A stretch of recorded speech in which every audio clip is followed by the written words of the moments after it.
You see this feet? አዶናይና ዳይላን ፔጅ በመጨረሻም በለንደን ተገናኙ ነው የምላችሁና አልጠበቅኩም ነበር ማለት አዶናይ በጣም እንትን ሆት ሆኖ የሄደ ነበር የመሰለኝ ነገር ግን በተቃራኒ ዳይላን ፔጅ በጣም ደስተኛ ሆኖ ቺላውት ያደረገ ከሱ ጋር በጣም ደስተኛ ሆኖ ነበር የታየው ከዛም እንግዲህ እሷንም አቅፏት ነበር ከሷ ጋር ነበር የመጡት How long has it been since you've been here? Be so lost. If I just left you here and I walked away now, I'd see you. ግን በቃ በጣም ደስተኛ ነበረ እና አልጠበቅኩም ይሄ ለሱ ያሳየውን ስሜት ያሳያል ብዬ አልጠበቅኩኝም ግን በመጨረሻም ደስ የሚለው ነገር በሰላም ተቀብሎታል በጣም ደስ የሚል ሲነባቸው ከዛ ወደ ስቴዲየም ነበር የሄዱት ስቴዲየም የአርሰናል ጨዋታ ነበር ደስ የሚለው ደግሞ አርሰናል አሸንፎ ነበር ይሄ ደግሞ ደስ የሚል አጋጣሚ ነው እና ላችሁ አዶናይ ተገናኝቷል ከዛ ኢትዮጵያ ይዞት ይመጣ ይሆን የሚለው ተጠባቂው ነገር ነው እኔ በበኩል የምጠብቀው ነገር ነው ኢትዮጵያ ይዞት ይመጣል ይዞት ይመጣል ከዛ እንዴት ሊሆን ይችላል የሚለውን ነገር አብሬ ያሳያችኋለሁ ሌላም መረጃዎችን የሚሆነውን ደግሞ እንመልከት ሰላምና ጤና በያላችሁበት የዓለም ዳርቻ ይድረሳችሁ የምትገኙት ምን አሉ ሾው የዩቲዩብ ቻናላችን ላይ ነው ለዩቲዩብ ቻናላችን አዲስ ከሆናችሁ በማህበራዊ ሚዲያ የሚሰራጩ እውነተኛ የሆኑ መረጃዎችን ብቻ እያነሳን ከእናንተ ጋር ቆይታ የምናደርግበት የዩቲዩብ ቻናል ላይ ነው የምትገኙት ታዲያም እንደተለመደው ዛሬ ምን አሉ ማህበራዊ ሚዲያዎች ላይ ስንባባል ያገኘናቸው እነዚህ መረጃዎች አሉ ዝርዝር መረጃውን ላስቃኛችሁ የመጀመሪያው ዝርዝር መረጃችን የሚሆነው እጅግ በርካቶችን ያስደነገጠ የበርካቶችን ልብ የነካ የነርሲንግ ተማሪዋ የራስ ማጥፋት ጉዳይ ነው ታዲያ ይህ ጉዳይ ምንድነው የሚለውን እስቲ ሙሉ መረጃውን ላስቃኛችሁ እጅግ ትማሩበታላችሁ እጅግም ታዝኑበታላችሁ ስለዚህ ከእንደዚህ ጉዳይ ራሳችሁን ጠብቁ እያልን ታሪኩ እንደሚከተለው አቀርብላችኋለሁ አብራችሁን ቆዩ ነቀምት ከተማ ዛሬ እጅግ አዝናለች ምክንያቱም ነገ ተምራ ተመርቃ ህዝቤን ታክማለች ብላ ተስፋ የጣለችባትን አንዲት ታዳጊ ተስፈኛና ህልመኛ ህዝቧን ለማከም ትልቅ ጉጉት የነበራትን ወጣት ኢንሲኒ ተፈሪን አታለች ወጣቷ ኢንሲኒ ተፈሪ ትባላለች ነርስ ሆኜ የሰዎችን ህይወት እታደጋለሁ የሚል ትልቅ ህልም ነበራት ለ4 አመታት ቀን ከሌሊት ደክማለች በነቀምቴ ከተማ በሚገኘው የኒው ጄነሬሽን ኮሌጅ የ4ኛ አመት የቢኤስሲ ነርሲንግ ተማሪ ነበረች ኢንሲኒ ተፈሪ በትምህርቷ ጎበዝ ትጋቷ በጓደኞቿ ዘንድ የምትወደድና ነገ ትልቅ ደረጃ ትደርሳለች ተብሎ ተስፋ የተጣለባት ወጣት ነበረች ነገር ግን ያ ሁሉ የአመታት ልፋቷና ያማረ ህልሟ በአንድ ጀንበር ጨለመ ለብዙ አመታት ለፍታ እዚህ የመጨረሻው ምዕራፍ ላይ የደረሰችው ኢንሲኒ የኮሌጁን የ15000 ብር የትምህርት ቤት ክፍያ መክፈል አልቻለችም በዚህ ምክንያት ለአመታት የደከመችበትን ሀገር አቀፍ የብቃት መመዘኛ ወይም ኤግዚት ኤግዛም መፈተን እንደማትችል በኮሌጁ ይነገራታል ያሳለፈችው ውጣ ውረድ የምታውቀው ኢንሲኒ በብር ምክንያት ህልሟ ሲቀጭባት መቋቋም አልቻለችም ጓደኞቿ በሙሉ ወደ ፈተና አዳራሽ ሲገቡ እሷ ግን በብር እጥረት ምክንያት ብቻዋን ወደ ኋላ ቀረች ይህ ብቸኝነት የደረሰባት ከባድ የስነ ልቦና ጫና እና የተስፋ መቁረጥ ስሜት ወደ ከፋ ውሳኔ መራት የገዛ ህይወቷን አጠፋች ታሪኳ ሲሰማ ልብ ይሰብራል ህሊናን ያደማል በብርሃን ፍጥነት ተመርቃ ነጭ ጋውኗን ለብሳ የብዙዎችን ህይወት ልትታደግ የነበረችው እህታችን ዛሬ በ15000 ብር ምክንያት ህይወቷን እንዲመቀጠፉ እጅግ ያማል እጅግ ያሳዝናል ይህ አሳዛኝ ክስተት ለአንድ ማህበረሰብ ትልቅ የቤት ስራና የህሊና ጥያቄ ነው ዛሬ ስንት ኢንሲኒዎች በውስጣቸው እየተቃጠሉ የሚረዳቸው አጥተው በተስፋ መቁረጥ ውስጥ ተቀምጠው ይሆን ኢንሲኒ ለሁላችንም ትልቅ ጥያቄ ፈጥራብን አልፋለች ትላንትና ቦኒ ዛሬ ደግሞ ኢንሲኒ በነቀምት ራሷን ያጠፋችው የነገዋ ባለተስፈኛ የነርሲንግ ተማሪ በፊት ላይ ብዙዎችን ለመርዳትና ተስፋ ለመስጠት ስታነግብ የነበረችው ታታሪዋ ተመራቂ ፊንስኔ ዛሬ ግን በህይወት የለችም። ጓደኞቿ ኤግዛም ሲፈተኑ እሷ ግን ብቻዋን ስለቀረች ተስፋ ቆርጣ መቃብርን መርጣለች። ዛሬ በየቤታችሁ ያላችሁ እህት ወንድሞቼ ዛሬም በድጋሚ ይህን ጥሪ አሳልፍላችኋለሁ። በማንኛውም ችግር ውስጥ በምንም አይነት ሁኔታ ውስጥ ብታልፉ ሁሉም ቀን የራሱ የሆነ ቀን አለው። ነገር ግን የተሻለ ቀን ነው።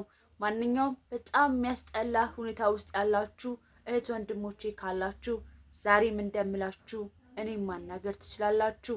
ሁልጊዜም እንደምላችሁ ግን ነገ የተሻለ ቀን ነውና ራሳችሁን አታጥፉ፣ ተስፋ አትቁረጡ። ኤግዛም ቢሆንም ምንም አይነት ነገሮች ቢሆኑም ነገ የማይቀየር ምንም አይነት ነገር የለም በህይወታችሁ። ስለዚህ ዛሬ ያላችሁ ቦኔዎች፣ ዛሬ ያላችሁ ሂስኔዎች ዋካችሁ ከኔ ጋር አውሩ። ህይወታችሁን ለነገ ህይወታችሁ መስመር አስይዟት። እግዚአብሔርን ነው የምላችሁ። ነገ የተሻለ ቀን ነው እያልኩኝ ወደ ቀጣይ መረጃዎቻችን ልውሰዳችሁ። ለሂንሴኔና ለወዳጅ ዘመዶቿ በሙሉ ግን መጽናናትን እንመኛለን። ለዩኒቨርሲቲ ጓደኞቿም ቢሆን ይህን ማጣት እጅግ ከባድ ነውና ለእናንተም ፈጣሪ አብዝቶ መጽናናትን ይስጣችሁ። እዚህ ጋር በማያያዝ የሚልላችሁ የመንሱር ጀማልና የአርቲስቶቹ ክስ ያልተጠበቀ ፍርድ ተሰጣቸው። የተሰጣቸው ፍርድ ሁላችሁም እንደምታስታውስ እንግዲህ ከመንሱር ጀማል ውጪ ሌሎች አርቲስቶች በውጪ ሆነው ክስ ሂደቱን እየተከታተሉት እንደነበረ ሁላችንም እናውቃለን። ታዲያ መንሱር ጀማል ከወጣ ያመልጠኛል ሲል ፍርድ ቤቱ በመንሱር ጀማል ላይ ጥብቅ የሆነ የክስ መዝገብ ከፍቷል። ከክስ መዝገቡ በተጨማሪ በዛሬ የፍርድ ቤት ውሳኔያቸው ግን ተጨማሪ ለሰኔ 11 ተጨማሪ ቀጠሮ እንደተሰጣቸው ነው የተነገረው። ምክንያቱም እንደዚህ አይነት ጉዳዮችን ለማጣራት ጊዜ ይወስድብኛልና ድጋሚ ለሰኔ 11 መቀጠር አለባቸው ብሎ የፍርድ ሂደቱን አራዝሞባቸዋል። በዚህ መንሱር ጀማልና ሌሎች አርቲስቶች ቅሬታቸውን እያሰሙ ይገኛሉ። ነገር ግን የህዝብ ድምጽ ነውና የህዝብን ገንዘብ ተበልቶ እንደዚሁ በዋዛ ህግ አይፈታም ተብሎ ለሰኔ 11 ተለዋጭ ክስ ወይም ደግሞ ፍርድ ተሰጥቷቸዋል ማለት ነው። እስከ ሰኔ 11 ድረስ በእዛው በማረሚያ ቤት እንደሚቆይም ተነግሯል። ሌላኛው በረከት ገበሬዋ በአሁንም በህግ እየተፈለገች ትገኛለች። ነገር ግን ከሀገር ውጭ ወታ ከዚህ በኋላ ምንም አይነት ሰዎች እኔ ጋር ስልጣን የላችሁም፣ እኔን አታገኙኝም የሚሉ ማስፈራሪያና ዛቻዎችን እንዲሁም ደግሞ መኩራራት በሚባል አማርኛ ደረጃ እየተናገረች ትገኛለች። ይህም በበርካቶች ዘንድ ትልቅ ቅሬታን ፈጥሯል። እንዴት በዚህ ልክ ትልቅ አመኔታ የተሰጣት ትልቅ ሴት በዚህ ልክ ኢትዮጵያነትን በዝቅ አድርጋ ትናገራለች ብሎ በርካቶች ቅሬታቸውን እያሰሙ ይገኛሉ። እሷ ግን ወይ ፍንክች ብላለች። በመጨረሻም በዚህ ዜናችን ላይ ትኩረት አድርገን ያቀረብንላችሁ ወይም ደግሞ ይዘንላችሁ የመጣ ነው ምን አሉ ሾው ፕሮግራማችን የሚሆነው የተወዳጁ የኪነ ጥበብ ባለሙያ አርቲስት ነጻነት ወርቅነህ አባት ሀገር በጋሞ ዞን የተደረገውን ዳግም ለቅሶ ነው። ይህ እንግዲህ በጋሞ ዞን ስነ ስርዓት ላይ በአባት ሀገር ድጋሚ ለቅሶ ይደረጋል። ነገር ግን አባቱ ወይም ደግሞ የአቶ ወርቅነህ የሀገር ቦታ ጋሞ ላይ ምን ነገር ተፈጥሮ ነበረ መሰላችሁ? ከሀገራቸው የወጡት ከ60 ዓመታት በፊት ነበርና ከ60 ዓመት በኋላ እንግዲህ ነፂ አርፎ ነው ድጋሚ ቤተሰቡ የተዋወቁት እና የዛ ሀገር ማህበረሰብ ልጆቻቸውን በጭራሽ አያውቋቸውም ነበር። እነ ነፂ ጭምር እዛ ሀገር ማህበረሰቦች አያውቋቸውም ነበር እና አባታቸው ከዛ ሀገር ከጋሞ ወጥተው እንግዲህ በሽሮ ሜዳ አካባቢ ኑሯቸውን አድርገው ይኖሩ የነበረና እነ ነፂም እዚሁ ሀገር የተወለዱ ሰዎች ነበሩ።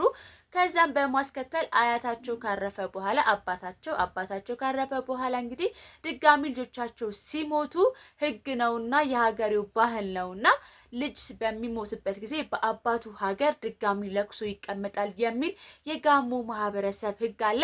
ስለዚህ የህግና ባህል ይፈጸም ዘንድ ደግሞ የነፂ ህልፈት ከተሰማ በ80ኛው ቀን እንግዲህ በአባቱ ሀገር ወይም ደግሞ ጭንቻ ተብላ በምትጠራ በጋሞ ዞን ድጋሚ ለቅሶ ተቀምጠው ድንኳን ተጥሎ እንደ አዲስ ለቀስተኞች ተሰብስበው ከ60 ዓመት በኋላ ቤተሰብን በመተዋወቅ ያንን ለቅሶ ድጋሚ አድርገዋል። እንግዲህ ከሞቱ በኋላ አዲስ ያመጣውም ነገር መሆኑ እጅግ በርካቶች ሲያነጋግር ነበረ።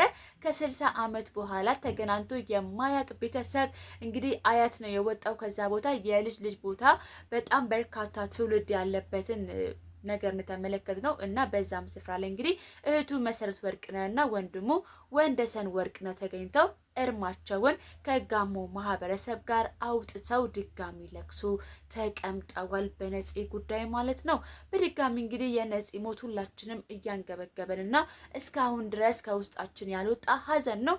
ባለቤቱን በትላንትም በኢቢኤስ ቆይታ ያደረገችውን ቪዲዮ ላይ ቀንላችሁ ነበረ። እጅግ ልብ የሚነካ ቆይታ አድርጋለች። ዛሬም እንግዲህ የነፂ ጉዳይ እንደ አዲስ እየተነሳና የሐውልቱም ጉዳይ አዲስ እልባት እስኪያገኝ መረጃውን እየተከታተልን እንገኛለን።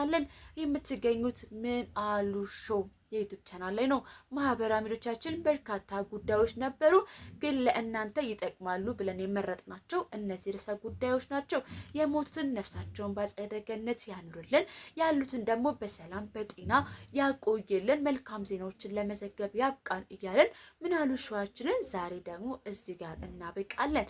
ታዲያ አዳዲስ መረጃዎች ሲደርሱን ወቅታዊ ጉዳዮችን ለማግኘት የዩቲዩብ ቻናላችንን ሰብስክራይብ እና ላይክ እያደረጋችሁ ቆዩ።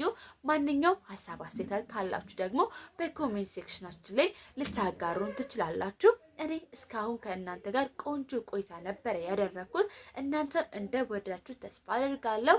ቸር ቆዩልኝ፣ ሰላም ቆዩልኝ። መልካም ዜናዎችን ለመዘገብ ያብቃልን።